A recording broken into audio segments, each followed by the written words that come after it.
විශාල රටේ ප්‍රභූවරු අකුරු කියපු තැනක් වුණත් මම දන්නේ ඇයි මේ බද්දගම විමල වංශ නායක ස්වාමීන් වහන්සේගෙන් පස්සේ එදා තිබුණු තත්ත්වෙම අපිට පවත්වාගෙන යන්න බැරි වුණේ කියලා. මොකද මම දන්නවා අපේ නායක හාමුදුරුවෝ ඉන්නකොට මේ අපේ අමරවංශ ස්වාමීන් වහන්සේ ඇතුළු ස්වාමීන් වහන්සේලා 25ක් 26ක් නමක් විතර පිට රටවල් වල යවලා පිට රටවල් වල පන්සල් අද ඇති කරලා තියෙනවා. ඒ පන්සල් මේ ස්ථානෙට වඩා විශාල වශයෙන් දිනු වෙලා තියෙනවා. ඒ නිසා මේක බොහොම පින් භූමියක්. මොකද අපේ හාමුදුරුවෝ මේ කියනකොට මම කිව්වා ඒ කාලේ මේක මඩ වගුරක්. නමුත් අවාසනාවකට වගේ අපේ අද බෞද්ධයෝ මේ ප්‍රදේශයෙන් දවසින් දවස ඈතට යනකොට අද මේ පන්සල් වලට නඩත්තු කරන්න උදව් කරන්න කවුරුත් නැති වෙලා තියෙනවා.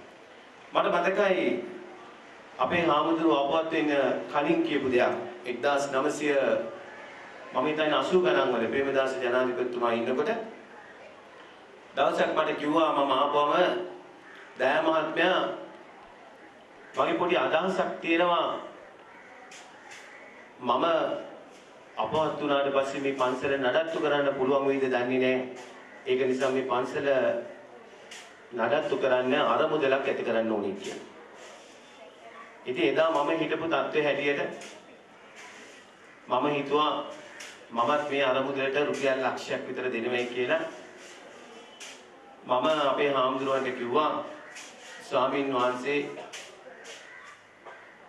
කීයක් විතර මේ අරමුදලට එකතු කරන්න බලාපොරොත්තු වෙනවද කියලා. මගේ බලාපොරොත්තු නම් තියෙන්නේ රුපියල් ලක්ෂ 10ක් විතර. මම හිතනවා හැබැයි ඊට වඩා එකතු වෙයි කියලා. මොකද ජනාධිපති ප්‍රේමදාස මැතිතුමා තමයි මෙතනදී මේක ප්‍රධාන අමුත්ත හැටියට එන්නේ කියලා. ඉතින් මම ඒ වෙලාවෙ කිව්වා ස්වාමීන් වහන්සේ මමත් රුපියල් ලක්ෂයක් මේකට පරිත්‍යාග කරන්නම් කියලා. එතකොට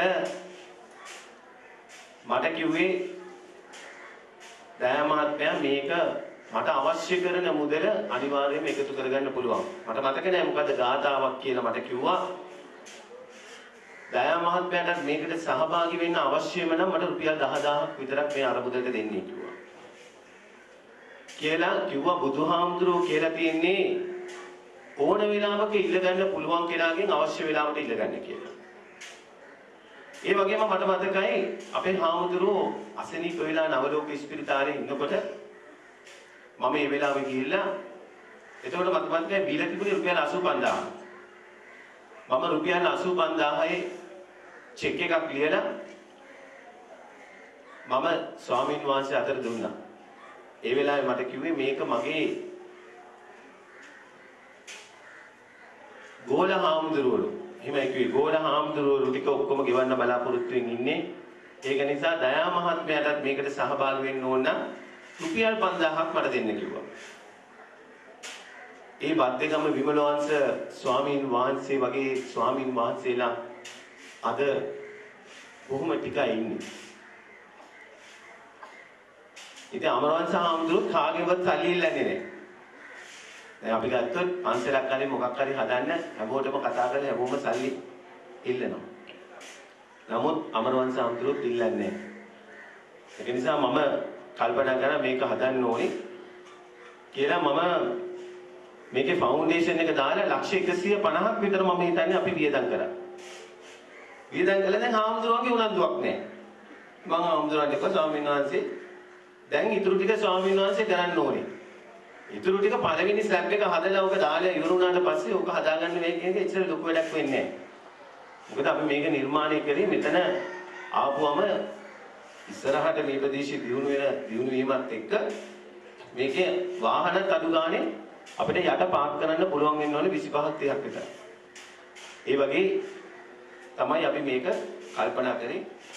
අද නවීන විදියට අවශ්‍ය කරන පහසුකම් පන්සලක තියෙන්න ඕනේ. පල්ලිවල විතරක් නෙවෙයි. එතකොට පන්සලක අද කාලේට උමින විදියට අපි ඒව සකස් කරේ නැත්නම් අපිට බලාපොරොත්තු වෙන ආකාරයට ඉස්සරහට බුද්ධ ආගම ගෙනියන්න පුළුවන් කමක් නැහැ. මොකද මේ ගොඩනැගිල්ල හැදුවට පස්සේ මේ ගොඩනැගිල්ලෙන් විශාල කාර්යයක් කරන්න මම දන්නවා අපේ හාමුදුරුවන්ට ශක්තිය තියෙනවා කියලා. ඒ නිසා අද මම ගොඩක් සතුටු වෙනවා. අද දායකයෝ දැන් අද මට කතා කරලා කිව්වා මේ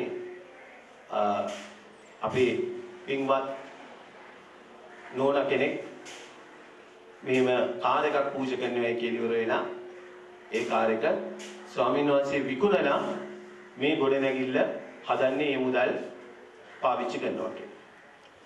ඉතින් මේ වගේ තව නොයෙකුත් දේවල් දැන් මෙතන නොයෙකුත් බඩු ගෙනල්ලා ඉවර වෙලා විකුණලා ඒකෙන් එන ආදායම සම්පූර්ණයෙන් මේ ගොඩනැගිල්ලට ගන්න වැඩපිළිවෙල අපේ දායක සභාවේ මම දැන් ගාමිණී නෙත්ති කුමාර මහත්මයා තමයි ඒ වෙනුවෙන් වැඩියෙන්ම කැප කරන්නේ. ඒ වගේම අපේ second chance අපේ ඊටවත් සුමිත් මහත්මයා සුමින්ද මහත්මයා ඇතුළු අනිකුත් නම් කියන්නේ කිව්වොත් විශාල නම් ගොඩක් කියන්න වෙනවා. මෙතන ගොඩක් කට්ටිය ලොකු කැපවීමකින් කරනවා. මම හිතන්නේ අපේ හාමුදුරුවන්ට ඉන්න දායකයෝ ටික ගත්තොත් එහෙම මම හිතන්නේ ඒ වගේ දායකයෝ සංඛ්‍යාවක් මම හිතන්නේ මේ ලංකාවේ පන්සල් 25කට නැහැයි කියලා මට විශ්වාසයි. නමුත් මේ ඒ වැඩ කටයුතු හරියට කෙරෙන්නේ නැහැ. ඒ නිසා අද ගොඩක් සතුටුයි. අද පළවෙනි ස්ලැබ් එක දාලා අපි කොහොම හරි අවුරුද්දක් එකමාරක් ඇතුළත මේ ගොඩනැගිල්ල හදලා විවෘත කරලා අපිට ධර්මයේ එදා වද්දේගම විමුල වංශ නායක ස්වාමීන් වහන්සේ ධර්මයේ ප්‍රචාරය කරලා මුළු ලෝකෙම ඒ පන්සල් වලට බෙදා හැරියා වගේ අපි මේ පන්සල තුලින් විශාල වැඩපිළිවෙලක් සහ අර එහා පැත්තේ ගොඩනැගිල්ල මගේ අදහසක් තියෙනවා. මම දායක සභාවටත් කියනවා මේක අපි ඉන්ටර්නැෂනල් ස්කූල් එකක් අපි පටන් අරගන්නට ඕනේ.